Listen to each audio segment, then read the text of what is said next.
সরস্বতী পুজোর দিনে শিশুদের মধ্যে পড়াশোনা সামগ্রী ও ঠাকুমার ঝুলি উপহার।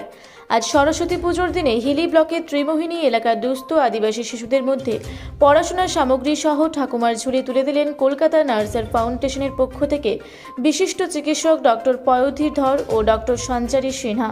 প্রায় 50 জন শিশুর হাতে পড়াশোনার সামগ্রী সহ ঠাকুমার ঝুলি তুলে দিলেন কলকাতার এই সংস্থা।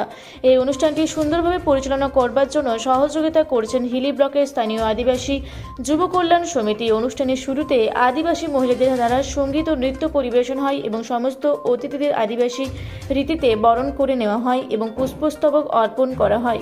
উপস্থিত অতিথিবৃন্দের হাতে কলকাতা নার্সার ফাউন্ডেশনের পক্ষ থেকে এই মহতী উদ্যোগের জন্য এলাকার জনগণ তথা শিশুদের মধ্যে একটা বেশ আনন্দ উৎসাহের পরিবেশ তৈরি হয়। আজ এই মহতী অনুষ্ঠানে ডক্টর পয়োধি ধর ও ডক্টর সঞ্চারী সিনহা ছাড়া উপস্থিত ছিলেন এলাকার বিশিষ্ট সমাজসেবী রাখাল মার্ডি, আলেকজান্ডার মার্ডি, প্রীতম সাহা, পিন্টু কুন্ডু, অনুপ সান্যাল, রবীন মার্ডি, সুরজ দাস সহ আরও অনেকেই।